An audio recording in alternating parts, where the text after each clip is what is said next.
मित्रांनो नमस्कार.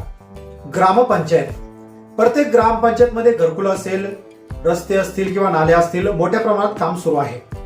परंतु कदाचित तुम्हाला याची कल्पना आहे का तुमच्या गावामध्ये किती निधी वाटप झाला किंवा तुम्हाला आतापर्यंत किती निधीची माहिती मिळाली किंवा तुमच्या गावाचा विकास कामाचा आराखडा किती आहे हे कदाचित बऱ्याच नागरिकांना याची कल्पना नसते.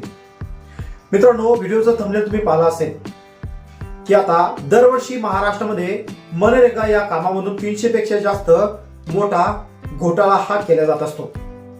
मित्रांनो, केलेल्या सर्वेक्षणानुसार सर्वात मोठा घोटाळा हा महाराष्ट्रात आढळून आला.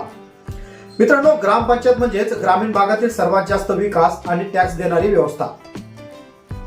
ग्रामपंचायत तुम्हाला माहिती आहे का? महात्मा गांधी राष्ट्रीय ग्रामीण रोजगार हमी कायद्याअंतर्गत म्हणजेच मनरेगा मार्फत ग्रामीण लेवलवर भरपूर अशी कामं केल्या जातात. तर या कामामध्ये जवळपास 300 कोटी रुपयाचा भ्रष्टाचार हा आढळून आला आहे. ग्रामीण विकास मंत्रालयाने केलेल्या अंतर्गत सर्वेक्षणात हा भ्रष्टाचार आढळून आला. ग्रामीण विकास मंत्रालयाने मनरेगा कायद्याअंतर्गत 2025-26 या आर्थिक वर्षामध्ये केलेल्या कामाचं मूल्यांकन करण्यासाठी अंतर्गत सर्वेक्षण केलं आहे. तर 25 राज्य आणि केंद्रशासित प्रदेशामधील 55 जिल्ह्यामधील 1000 कामांच्या ठिकाणी प्रत्यक्ष भेट देऊन पाहणी केली गेली. याशिवाय स्थानिक लेखापरीक्षणात सुद्धा या कामात व्यापक अनियमितता दिसून आली आणि 293 कोटी रुपयांची ही वसुली सुद्धा मोठ्या प्रमाणात केली गेलेली आहे. आता सामाजिक लेखापरीक्षणातील 11,04,627 प्रकल्पांमध्ये किंवा प्रकरणामध्ये आर्थिक अनियमितता आढळून आल्यामुळं यात 302 कोटी 45 लाख रुपयाचा भ्रष्टाचार झाल्याचा ठपका महाराष्ट्रावर ठेवण्यात आलाय. यातील 293 कोटी 47 लाख रुपयांची वसुली सुद्धा करण्यात आली असून हे विशेष म्हणजे यामध्ये मोठा घोटाळा हा झाला म्हणजे वयामध्ये 80 वर्षाच्या वृद्धांना मजुरी, जीएसटीतील दस्तावेज गायब, विनापरवाना, काम गोपनीय अहवालानुसार फाईलवर कामांची नोंद पण प्रत्यक्षात काम न होणं, विना परवानगी काम करणं, आर्थिक अनियमितता, आर्थिक निधीचा गैरवापर आणि कनिष्ठ पातळीवर मंजुरी मिळवण्यासाठी जाणीवपूर्वक कामांचे विभाजन या लहान सहान कामामध्ये केलं गेलं आहे. त्याचबरोबर महत्वाचा मुद्दा असा की जे ब्लॅक लिस्टेड कंत्राटदार आहे यांना सतत काम ग्रामपंचायत मार्फत दिले जाते. संशयास्पद खरेदी प्रक्रिया, बनावट बिले तयार करून आणि फायलींमधून रॉयल्टी पेमेंट आणि जीएसटीशी संबंधित दस्तावेज गायब आहेत. आता यातही विशेष म्हणजे काही ठिकाणी 60 वर्षापेक्षा जास्त आणि काही प्रकरणामध्ये 80 वर्षापेक्षा जास्त लोकांना मजुरी देण्यात आली आहे. मग आता ही माहिती तर तुम्हाला मित्रांनो मिळालीच. व्हिडिओचं थंबनेल तुम्ही पाहिलंच असेल. आता तुमच्याही गावात किती कामं सुरू आहेत, किती घरकुल मंजूर झाले आहेत, किती लोकांना पैसे मिळाले आणि या झालेल्या सर्वेनुसार ग्रामसेवकांनी काही लाभार्थ्यांकडून शिल्लकचे पैसे घेऊन मस्टर सुद्धा काढून दिल्याचा प्रकरण उघडकीस आले.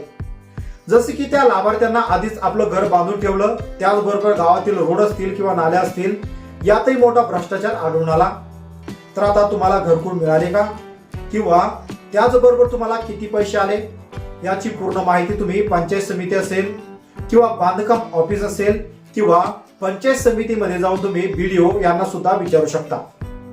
आणि मित्रांनो, प्रत्येक गावामध्ये ग्रामपंचायतमध्ये प्रत्येक महिन्याला एक ग्रामसभा भरत असते. या ग्रामसभेमध्ये तुम्ही संपूर्ण कामाचा आढावा सुद्धा घेऊ शकता. आता तुम्ही म्हणत असाल की हा व्हिडिओ बनवण्याचं कारण काय आहे. मित्रांनो, दरवर्षीचा जर विचार केला तर ग्रामसेवक, ग्रामपंचायत मधील सदस्य किंवा सरपंच असेल यांच्या मार्फत जवळपास 300 ते 400 कोटींचा घोटाळा दरवर्षी ग्रामपंचायत मार्फत केला जातो. जे खरे लाभार्थी आहे त्या लाभार्थ्यांपर्यंत हा लाभ मिळत नाही. आता काही मिळालेल्या माहितीनुसार प्रत्येक गावामध्ये अशी लोक असतात की त्या लोकांनी ऑलरेडी आपले घर बांधलेले आहे, त्यांचं नाव ग्रामपंचायत मधून घरकुलाच्या यादीमध्ये समाविष्ट केलेलं आहे आणि त्यांना परस्पर मस्टर सुद्धा काढून देण्याचे प्रकरण हे उघडकीस आले. मग आता तुमचं घरकुल मिळालं का? तुम्हाला घरकुलाची आवश्यकता आहे, तुम्ही घरकुलासाठी पात्र आहात, तरी सुद्धा तुम्हाला घरकुलामधून रिजेक्ट करण्यात आलं. मग आता हे रिजेक्शन का करण्यात आलं याची संपूर्ण माहिती तुम्ही ग्रामसेवक, ग्रामसभेमध्ये किंवा पंचायत समिती किंवा बीडीओ यांना विचारू शकता. किंवा तुम्ही पात्र असून सुद्धा तुम्हाला घरकुलामधून डावण्यात आलं तर यासाठी तुम्हाला करायचं काय आहे.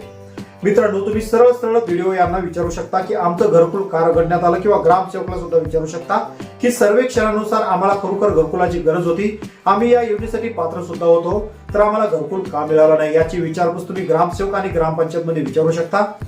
किंवा तुम्ही कलेक्टर ऑफिस मध्ये जाऊन डायरेक्ट कलेक्टर यांच्याकडे ग्रामसेवक किंवा पंचायत समिती BDO यांची तक्रार करू शकता. यांची तक्रार केल्यास तुमच्या कामाचा आढावा त्या ठिकाणी दिसून येईल.